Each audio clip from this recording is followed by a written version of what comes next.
Hawaii is a tropical paradise, a land blessed with spectacular beauty and the spirit of aloha. Dana Ireland was smart, fit, and full of life. She loved the big island of Hawaii. On Christmas Eve, 1991, Dana's life was stolen. She was deliberately run over while riding her bicycle, sexually assaulted, dumped into the bushes, and left to die. A local man confessed to the murder and said two brothers helped him. The man recanted his confession, but no one believed him. It's like the story of the boy who cried wolf. Once you start to tell the truth, nobody gonna listen. Crime scene DNA did not match any of the three men, but all three were convicted anyway. It raises questions. Are the three convicted men innocent scapegoats? Why aren't the police pursuing the man who left his male DNA on Dana Ireland? Why was exonerating new DNA evidence locked up by court order and not given to the convicted men?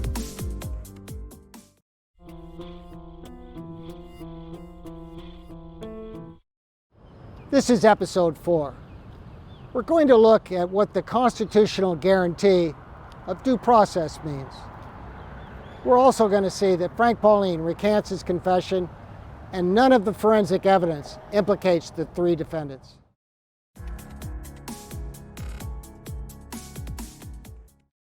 July 4th, 1776. The Declaration of Independence was a radical document.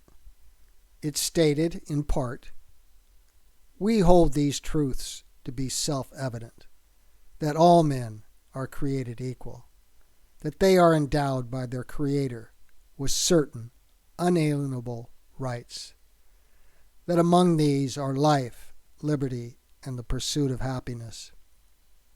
Powerful words that stated the perfect ideal that all persons should be treated equally under the law.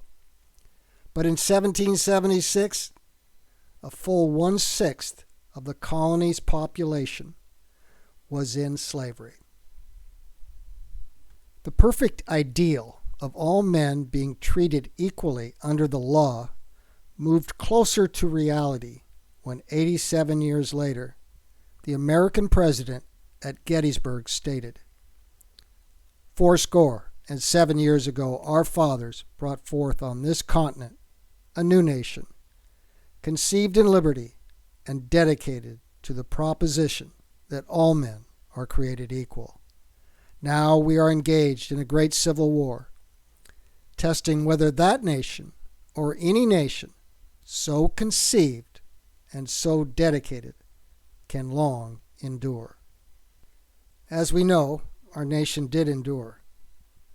Out of Abraham Lincoln's bold and courageous leadership came the 14th Amendment to the United States Constitution, which guarantees to all Americans they will be treated equally and fairly under the law, that is, with due process. One of the first things a law student learns is what the words due process mean. Due process means fundamental fairness. The 14th Amendment guaranteed to all Americans that no state may take a person's life, liberty, or property without fundamental fairness. Now, let's look at some more evidence.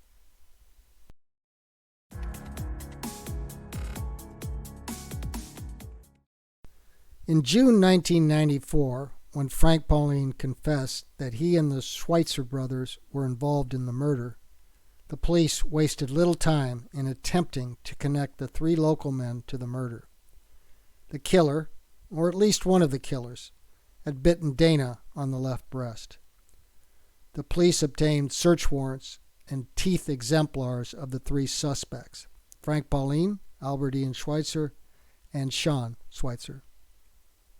In July 1994, the bite and teeth exemplars of the three suspects were submitted for analysis to nationally recognized forensic odontologist Dr. Norman Sperber of San Diego. However, Dr. Sperber's report comes back negative. The teeth of Frank Pauline Albert Ian Schweitzer, or Sean Schweitzer, did not create the bite mark on the left breast of Dana Ireland. There is no match.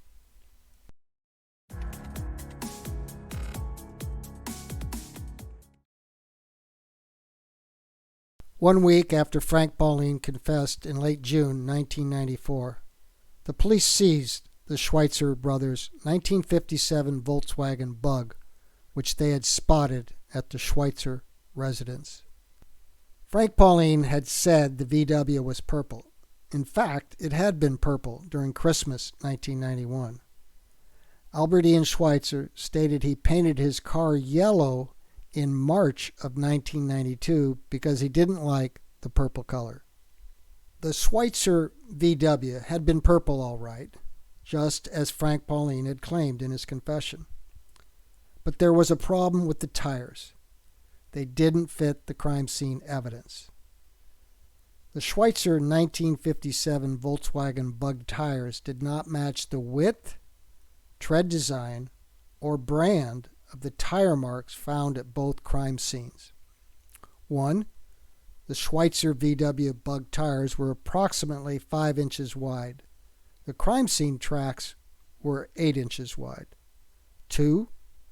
The tread design on the Schweitzer tires did not match the tread impressions taken from both crime scenes. 3. The Schweitzer tires were not American Spirit brand tires identified at Western Auto and Hilo as the likely brand of the tires which left the crime scene tire marks. There was no evidence that there ever were American Spirit brand tires or any other tires approximately 8 inches wide on the 57 VW Bug. All of this together is strong circumstantial evidence. Based upon our common sense and experience, we can infer the Schweitzer 1957 Volkswagen Bug was not the killer's vehicle.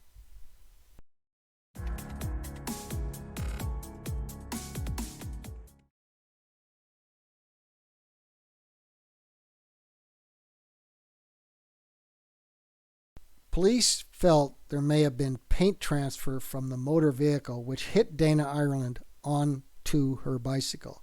There appeared to be paint transfer on the bicycle, possibly during the crime scene 1 collision. However, the Honolulu Police Department Crime Laboratory stated the foreign paint on the bicycle did not match the paint from the Schweitzer VW.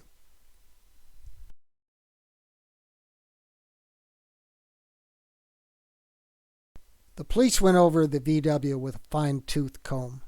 They found nothing that would have linked Dana Ireland or her bike to the VW.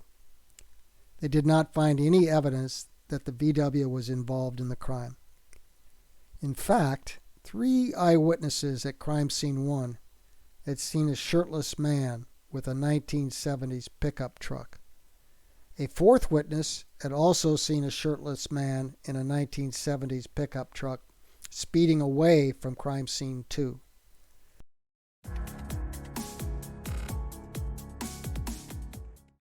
In January of 1996, there was another setback to the case.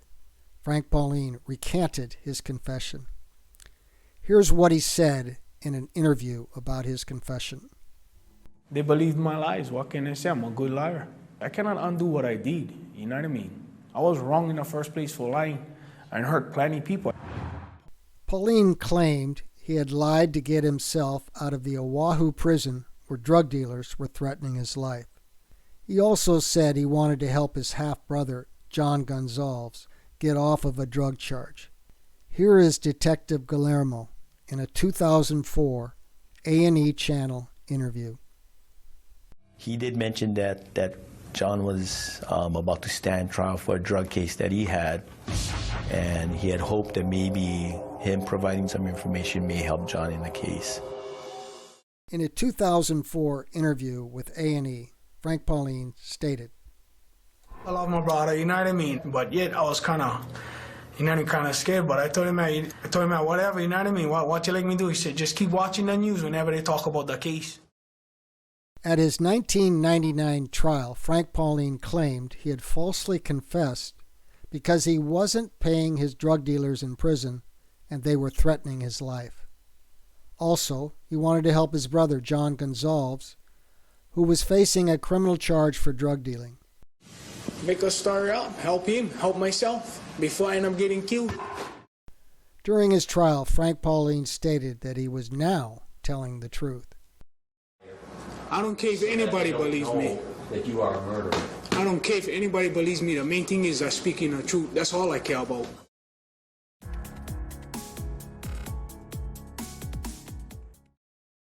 In September of 1998, vaginal swabs and Dana Ireland's gurney sheet were submitted to the Forensic Analytical Laboratory in California for analysis. In a major blow to the prosecution's case, an independent expert, forensic scientist Lisa Calandro, was able to obtain a full DNA profile. Ms. Calandro found that Frank Pauline, Ian Schweitzer, and Sean Schweitzer were eliminated as the source of the sperm found on the gurney sheet and in the vaginal swabs. Nationally recognized DNA expert Dr. Edward Blake was the DNA expert for the defense. When the three defendants were eliminated as the source of the DNA, Dr. Blake assumed the charges against the defendants would be dismissed. I assumed that the case would be dismissed, that it would never go to trial. I just thought that it was crazy. You couldn't possibly, under this set of circumstances, go to trial. How wrong I was. Law enforcement also felt they had a problem. Here's Detective Guillermo in a 2004 interview. The semen sample that was found, it didn't come back to either one of the three people that were suspected. Problematic, initially, yes.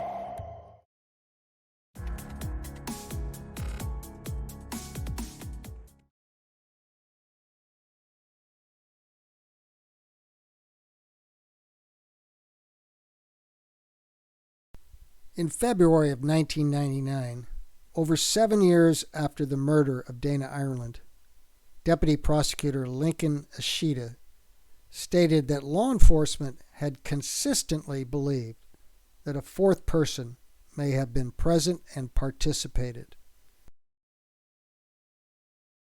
Now, the lack of a DNA match was less of a problem.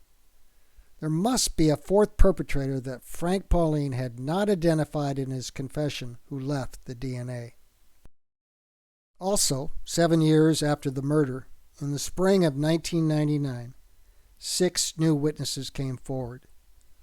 3 were incarcerated felons who said they had information about the crime, and 3 were witnesses that connected the bloody blue T-shirt at Crime Scene 2 to Frank Pauline. One of the witnesses was Charla Figueroa, Frank Pauline's girlfriend in 1991. She would testify that the bloody blue T-shirt was Frank Pauline's. She used to wash Frank's T-shirt with their laundry. The next time she saw it, she was shocked. It was on television, covered in Dana Ireland's blood. I was in shock. And why were you in shock?